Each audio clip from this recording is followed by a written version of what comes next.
How this non-technical SaaS founder got to $3,000 in monthly recurring revenue in just 30 days. So first off, who's the founder of this product? It's Sebastian, and they founded a product called ChatIQ in 2023. And they did so with just themselves and no employees. This product is an AI SaaS, and Sebastian scaled this to 11.3 thousand users as a non-technical founder. And in a very short amount of time, they were able to build an MVP, launch it, scale it, learn how to code, improve the product, and keep scaling. So what is ChatIQ? It's a product that's going to help businesses reduce churn, increase retention, and scale by managing customer supports through AI, as well as automated support ticketing. So ChatIQ itself is going to use scraped website data. It can also read PDFs to understand your product and website. And from there, users can go and then embed this chatbot into their website as a widget. We can see a demo here in the bottom right of the website. So we can see a chat with us to the AI support bot, which customers can ask it and get instant responses. And for you, the business owner, it's also going to make everything easier, as it's going to save the chat history in a dashboard. So owners can go and manage tickets, close them, and see average response times. They can also view the chat history, so they can start generating manual email responses to help answer support queries. So it's guaranteed 100% customer satisfaction. It's going to provide your customers with 24/7 automated support. It's going to have some really cool features here, such as the AI cross-referencing support tickets against your company data, reliably prioritizing them from low, medium to high. It's going to send automatic replies out, and it's going to give you powerful data along with advanced analytics so you can understand your response times. So where did this idea come from? Sebastian spent a lot of time working in e-commerce, running ads for large brands and some of their own e-commerce stores. They were doing very well in both their brands and client brands, and at some points they were spending over $100,000 a month on ads for different clients. But throughout this, they noticed that every business followed the same pattern. Regardless of how big the brand was, usually the launch was very successful, and they would get lots of new customers coming in,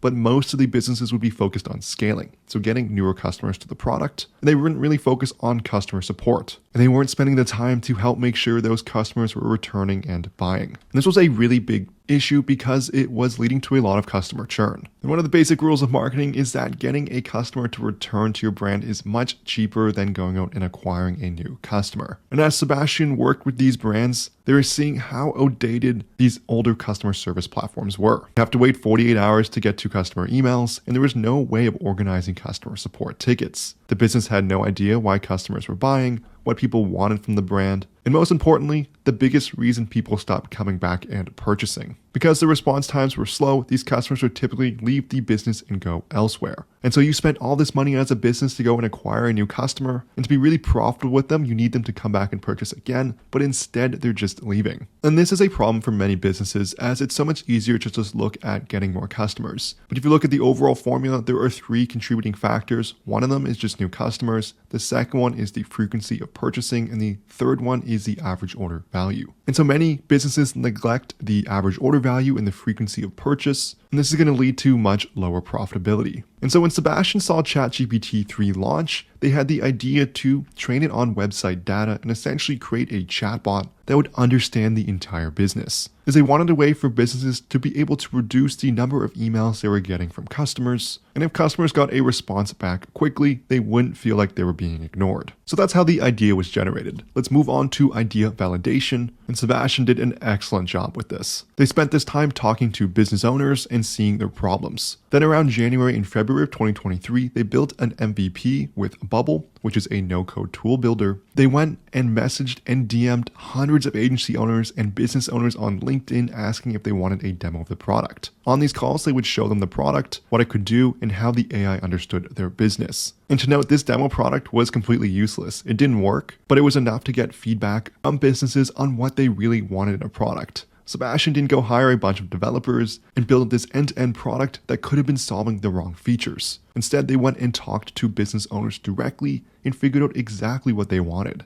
From there, Sebastian spent the next 2 months improving the product, making it more customizable, and allowing them to build and create their own chatbots in their own way. They realized some really important things, such as customers really wanted the ability to customize the prompts, branding, and colors, and also to be able to embed these widgets onto their website. To note, there was also a ton of features that Sebastian wasn't able to include in the product, but they figured if they could get it working and get some paying customers, they could then justify the time to learn to build these features or have the money to hire someone else. If you've gotten this far in the video, I'm sure you want to build your own micro SaaS, but first you're going to need an idea. And that's why I have you covered with sneaky micro SaaS ideas you can steal for free. There's a link for these free ideas in the description of this video. I also have a complete course on how to build your very own micro SaaS in just 90 days, even if you don't have any product ideas or any previous SaaS experience. It's going to be a step-by-step academy that's going to show you how to build, scale, and profit from your very own micro SaaS. There's also a link for this in the description below, so make sure you check that out. Let's dive into the product launch next and how Sebastian got their first users. So the first way was just following up with people they had spoken to and DM'd during their product validation. They're getting a few people trickle in this way. That was getting them around 5 signups per day. This was combined with continuing efforts to DM people on LinkedIn, as well as using cold email. They'd also spent time previously building up a YouTube channel for 6 months, and so they were able to market to these viewers as well. The combination of all these efforts brought them 20 to 30 signups per day, but they wanted to go faster. And Sebastian leaned on TikTok for this. They had experience creating short-form content for their e-commerce brands, so they thought they would create some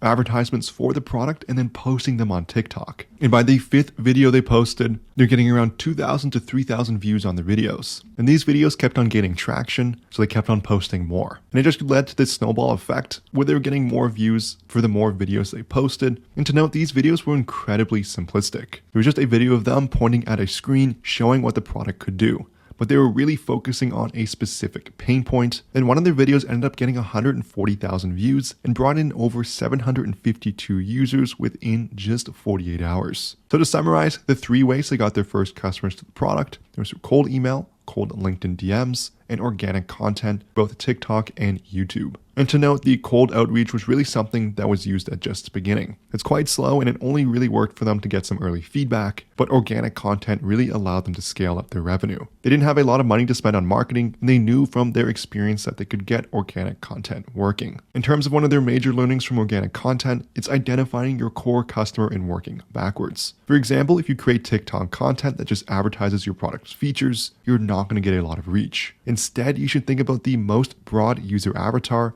and create content to entertain them. In terms of the current numbers of the product, ChatIQ is doing around $8,000 to $12,000 in monthly recurring revenue. In terms of Sebastian's biggest lesson learned so far, if you think you can't do something, keep telling yourself you can until you find a way to make it work. They started this journey as a non-technical founder. They didn't think they'd be able to build an app, so they found ways around these problems. They built an MVP using no code, monetized it early, and kept trying to learn and improve. Now as a result, they're able to code their own app, and they run into brick walls all the time, but they keep on solving the problem and pushing through. In terms of Sebastian's advice for aspiring SaaS founders is that once you verify that people will use your product, build a waitlist. There's nothing worse than launching a product and having nobody sign up. If you've spent months on a product and you have no one to sell to, you become very demoralized. As the biggest problem SaaS founders have is diving headfirst into the product but not having a way to market it. Because Sebastian was non-technical, the MVP they launched was very slow,